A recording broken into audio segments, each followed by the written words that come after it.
Hail and well met, fellow adventurers, and welcome to another Deck Tech with Ben. That's me. I'm your host here at Too Many Cards and Dice. And today I'm experimenting a little bit with the lighting in the dining room here where I film these Deck Techs. So it's a little darker, but there's far less glare. But it's still readable. Anyhow, got the breakfast coffee there. Today's deck is Tivit, Seller of Secrets. And I'm doing this deck because I am fixing to break it down for parts. It's got too many cards that I want to put in other decks that I want to build. Anyhow, for those somehow unfamiliar with this card, it came from Nuka Penna. It's Flying Ward 3 Sphinx Robe 6/6. Sorry, Rogue, not Robe. Clocking in for 3 white, blue, black. And it's a voting card. Whenever he enters a battlefield or deals combat damage to a player, starting with me, each player votes for evidence or bribery, which either gives me a clue token or a treasure token. And then, while voting, I can vote a second time. Excuse me. I enjoy playing this deck, even though the very first time I played it, I misread the card and utterly forgot about the combat damage, so I should have won even more over the top than I did. But before I get too deep into it, I want to point out some cards that are not in this version of the deck. And it's not because I don't own them, it's because I went with other options. The first is Disciple of the Vault. I mean, you end up sacrificing treasures. So this can be a very solid card. Next up is the card that everybody thinks of, Time Sieve.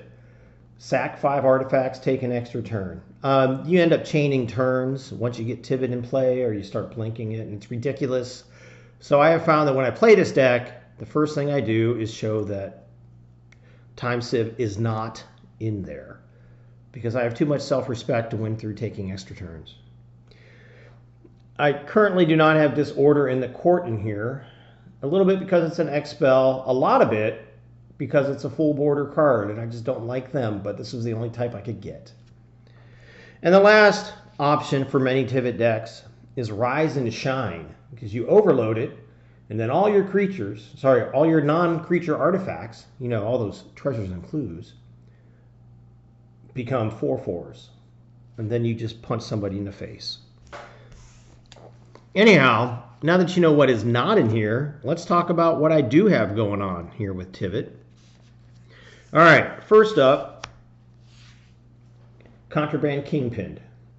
Lifelink 1/4. He lets me scry, and this really sets the deck up nicely when I go, poof, here's 5 tokens from my commander coming into play. Scry 5 times. Academy Manufacturer. This deck makes clues and treasures like nobody's business, and this just lets me make more. Anointed Procession. I opened one from a pack of Amonkhet when it was new. Now I would not recommend purchasing it because it is way too expensive. And honestly, the deck doesn't need it, because this is really the only token generating I've got going on is the commander. This synergizes well in other decks, but I've got one, so there it is. Kappa Cannoneer. It's 6-drop, improvise, ward 4. Whenever an artifact enters the battlefield under your control, Kappa Cannoneer gets bigger and cannot be blocked this turn. So this can turn into a win condition, depending when you play it and how often you're able to spam the field with your commander's tokens. Martyr's Bond. This 6-drop enchantment, whenever this or another non-land permanent you control is put into a graveyard from the battlefield, excuse me, each opponent sacks a permanent that shares a card type with it. So in this deck, it's mostly sweeping the field of artifacts time and time and time again, which is good enough for me. Marionette Master. It's got Fabricate 3, and what I like to do with her, because she can also be a finisher of sorts, I always choose to put counters on her. or him. I can't really tell from the art. Anyhow, whenever an artifact you control is put into a graveyard from the battlefield, target opponent loses life equal to Marionette Master's power. So if it's power of 4, every time I sack that treasure, boom, take 4 damage. Sorry, lose 4 life. Mechanized Production, a true win con. Enchant artifact you control, which will almost inevitably be a token. At the beginning of your upkeep, create a token that's a copy of enchanted artifact. Then if you control 8 or more artifacts with the same name as another, or as one another, you win the game. And then lastly, Darksteel Juggernaut. Yeah, this makes you win through combat, but he's indestructible, and his power and toughness are equal to the number of artifacts you control. So he doesn't just win automatically. The deck wins through combat, but it is heavily bolstered through, the token artifact shenanigans brought to us by Tivit. Now, as Tivit is a rogue, I do have some cards that are more thematic. First up is Cut a Deal. Look at that name and look at what it does. For a deck with black and blue, this is a terrible piece of draw. For a deck all about with a rogue for a commander, it's perfect. Each opponent draws a card, and then you draw a card for each opponent who drew this way. So very roguish. Next up, Guafa Hazid, Profiteer. He puts bribery counters on things, on creatures I don't control. It lets people draw a card, but then they cannot attack me. Speaking of bribery, I've got bribery all the way back from Mercadian Masks. Search target opponent's library for a creature. Put it into play under your control. Very roguish. And Knowledge Exploitation. It has a prowl cost, which means I can pay only 4 instead of 7 if I have a rogue. No, if I've dealt combat damage with a rogue. And it's kind of like bribery, except I'm stealing instants or sorceries and playing them for free. So the deck's not 100% focused on winning right away as much as it is stuff I enjoy and theme. Now, excuse me, Tivit's other jam is voting. So I've got some voting cards. And look, there's a lot of voting cards that you can choose from, and most of them are awful. Just plain awful. One that is not awful, though, is Illusion of Choice. This lovely instant, choose how each player votes this turn. Draw a card. Split Decision. We're going to vote, and we're either going to counter that spell or we're going to copy it. All depends on the voting. Council's Judgment. We're going to vote, and we're going to see how many things get exiled that are not mine. Smart players will all pick the same thing to minimize this. Players who enjoy having fun will all pick different things. And if I get to control the vote, well, that's even better. Plea for Power. We're going to vote, and either I'm going to draw 3 cards or I'm going to get an extra turn. Magister of Worth. It's a flying 4/4. Ooh, that is blurry. Maybe it's because the print is so small. There we go. We are going to vote, and we're either going to sweep the field or return a creature from the graveyard to the battlefield. And lastly, good old Expropriate. One of the reasons that this game changer is one of the reasons this is a bracket 4 deck. We're going to vote, and either I'm going to take extra turns or I'm going to gain control of permanents owned by the voter. All right, which, oh, by the way, is also a great rogue-themed card. All right, so as it turns out, people don't like it when you spam the field with tokens, so I do have a little bit of protection here. I've got Boots and Greaves, which are doubly nice because not only do they hook me up with Hexproof and Shroud, the haste, because my guy loves to trigger off combat. Other small protections I have are good old Propaganda, and then Blind Obedience, just to slow opponents down, which is good enough for me. And this is one of the cards I need. The Extort is just bonus. Also rogue-themed, though. I have 3 cards that I'm not sure where to put them, so they're kind of a separate category of things that are fun. We got Campbell, Council of Allocation. He just hampers people's desire to cast non-creature spells. I have Master of Ceremonies. He's kind of a voting card, except he doesn't use the word vote. And at the beginning of your upkeep, each opponent chooses money, friends, or secrets. And for each player who chose money, me and that player get treasure token, friends gives a creature token, and secrets causes card draw, which is kind of fun. And then Tamio's Journal. This also makes clues, and then you can sacrifice clues to tutor up cards. It fits very well in this deck, so here it is. All right, I've got a bunch of Planeswalkers in this deck, and they're one of the main reasons I need to take the deck apart. So anyhow, in casting cost order, I've got Narset Transcendent. She costs 4, comes in with loyalty of 6, and she either... So for +1, you look at the top of your library, and if it's a non-creature, non-land, you can reveal it, put it in your hand.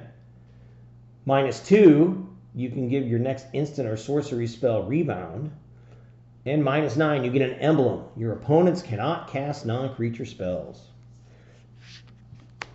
Kaya, Ghost Assassin. 2 black-white, loyalty of 5. You can exile her or up to 1 target creature. You return that card to the battlefield under its owner's control at the beginning of your next upkeep and lose 2 life. So it's a useful blink card for my commander and a couple other creatures. Each opponent loses 2 life and you gain 2 life, or each opponent discards a card and you draw a card. The reality is I would only ever 0 this and maybe -1 it if it would if it would knock a player out. All right, Teferi, Hero of Dominaria. This one costs 3 blue-white, and he lets me draw a card and untap lands, or put target non-land permanent onto its owner's library, or into the library, 3rd from the top. Unfortunately, you can't hit commanders with this. I was annoyed when they got rid of that rule years ago, and I firmly believe they should bring it back. Tuck those commanders away. Or -8. You get an emblem with whenever you draw a card, exile target permanent and opponent controls. I've never been able to get this guy to -8, but one can dream. All right, Venser the Sojourner. He's another 3 white-blue who lets you exile target permanent you own, so you're blinking your guy, or creatures you control are unblockable this turn, or you get an emblem. Whenever you cast a spell, exile target permanent.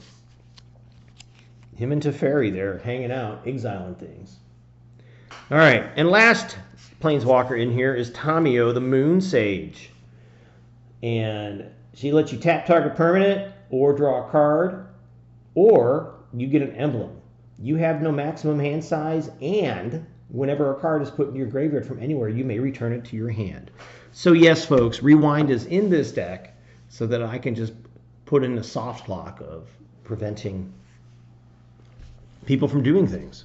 Lots of entertainment there. All right, I've mentioned blink a few times, so let's look at how I blink things. You've seen some. Soul Herder is in here to blink. I'm not worried about the +1/+1 counters he gets. At the beginning of your end step, you may exile another target creature you control, then return it to the battlefield under its owner's control. Excuse me. Semester's End is an instant for 4. Exile any number of target creatures and or planeswalkers you control. And at the beginning of the next end step, return them. The creatures get +1/+1, and planeswalkers show up with a bonus loyalty. I pulled a Teleportation Circle. This one lets you exile an artifact or creature, then return them. And good old Conjurer's Closet, at the end step, a creature. Excuse me. And then Dead-Eye Navigator, Soul Bond. And then you can just keep blinking the creature as long as you have a blue and a colorless available. And next up are the creatures that are not my commander, that are in here expressly to be blinked. We'll start with Wernog, Rider's Chaplain. When he enters or leaves the battlefield, each opponent may investigate. Each opponent who does not investigate loses 1 life. And then I investigate X times, where X is 1 plus the number of opponents who investigated. And he has friends forever, which doesn't really matter in this deck. Angel of Finality. This is my graveyard removal. Just keep blinking this and removing them graveyards. Cyberdrive Awakener. 6 drop here. Other artifact creatures you control have flying. And I don't have many, except when he enters the battlefield. Each non-creature artifact you control becomes an artifact creature with base power and toughness 4/4. So he'll turn my pile of tokens into a flying horde. Archon of Coronation.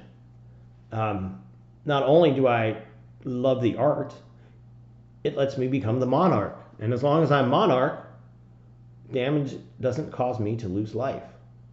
And given that my commander just wants to swing, and this deck pretty much wins through swinging in the red zone, not through like being a swinger. Monarch seemed very fitting and fun, and it is. What's not fun for my opponents is when I blink Magister Sphinx. When he enters the battlefield, target player's life total becomes 10. Well, it's pretty self-explanatory. And then Ashen Rider clocks in at 8 mana, and there's many videos that would say this is a bad card because of how much it costs. And I don't care because I love the art. And when he enters the battlefield or dies, exile target permanent. Let's look at my removal, shall we? I've got it broken down into 2 forms. I've got targeted, and then not targeted. Our first targeted is Dovin's Veto. This spell cannot be countered. Counter target non-creature spell. Delay. Counter target spell and put 3 suspend counters on it. Or sorry, time counters, and then it has suspend. So it won't stop something, but you can use it to politic with the table to hopefully get the caster of that spell killed off before the spell gets to actually go. Fracture, destroy target artifact, enchantment, or planeswalker. Anguished Unmaking, exile target non-land permanent for the low cost of 3 life. Vindicate, destroy target permanent. Utter End, exile target non-land permanent. And then Rewind, counter target spell, untap up to 4 lands. And this with Tamio's emblem is an ugly soft lock. Because why not? All right. Mass removal, denial, whatever you want to call it. Rest in peace. Excuse me. Exiles all the graveyards, and things that go to the graveyard get exiled. Curse of the Swine. Exile X target creatures, and then they all turn into 2/2 boars. All right, our next game changer, Cyclonic Rift. I've got it, so why not? We all know it and loathe it. And while I have seen it played for just blue 1, it's typically overloaded, and then you win. Bontu's Last Reckoning. Destroy all creatures, lands you control don't untap during your next untap phase. This is in here, A, because it costs black 1, but B, because with all the treasures, I figure I can go without untapping lands for a turn. Aetherize is a lovely, lovely instant. Bounce all attacking creatures. Settle the Wreckage, another lovely instant. Exile all attacking creatures target player controls. Then they may search their library for that many basic lands, put them on the play battlefield tapped, and shuffle their library. Don't forget, folks, in a pinch, you can use this on yourself. Except this deck does not have all that many basic lands, so that could backfire spectacularly. All right, Time Wipe. You pay 5 mana to return a creature you control to your hand, then destroy all creatures.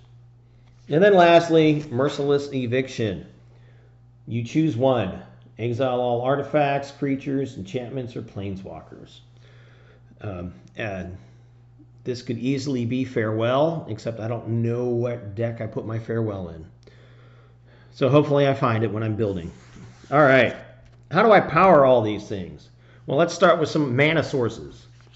Soul Ring, Arcane Signet, Felwar Stone, Commander's Sphere, Chromatic Lantern. And I know there's several videos that proclaim that Chromatic Lantern is a bad card now. Don't rely on it. And maybe if you play Magic more than once every 3 months, or maybe if you invest more than 1 or 2 hours in building a deck, yeah, it could be a bad card. But for my purposes, it's great. Smothering Tithe. Whenever an opponent draws, we all know and hate this card. It's a game changer. So all 3 game changers make this a bracket 4 deck, folks. And as it turns out, I own a second copy of Revel in Riches, and it's in here. It's going to be giving me more treasures. Yay, treasures. Let's look at the land. Oh, and in addition to treasures, if I have 10 or more treasures, I just flat out win the game. All right. Evolving Wilds, Roadside Reliquary. If I have to get rid of a land, this would be it, because I don't have that many enchantments in the deck. Scavenger Grounds. This deck really does not like my opponents having graveyards. I guess that says something about our metagame. Terrain Generator, but he does like having lands. Buried Ruin. On the off chance my graveyard survives the graveyard destruction, I can get stuff out of it. All right, Arcane Sanctum. Yes, it enters play tapped, but it gives me all 3 colors. Exotic Orchard. Gives me pretty much any color my opponent controls. Reflecting Pool gives me any color that I can already produce through land. Command Tower. And now my dual lands get kind of interesting because I'm either using other ones or I just don't own cards. Temple of Silence is black-white. Glacial Fortress is blue-white. Watery Grave, Shockland, black-blue. Godless Shrine, Shockland, black-white. Darksteel Citadel, indestructible artifact, colorless. Artifact land for white, artifact land for black. Indestructible artifact, blue-white. Indestructible artifact, black-blue. And now, the rest is in fact basic lands. But as it turns out, I've got some pretty fancy ones. I like that. Very, very pretty island. Very, very pretty plains. I love the Mirage lands, so I'm showing off, really. Ayers Rock. I do believe this is one of the APAC basics. Portal. I don't know what that is. What's one of the other pretty lands that I got kicking around here? None of the swamps are as pretty as those plains. But I've got 6 of each basic land in here. Anyhow, folks, that's it. That's my Tivit deck. I will have the deck list down below in the description for those who want to see what I've got going on. And then I will spend at least part of today breaking this deck down for pieces. And that's it. Thanks for watching, folks.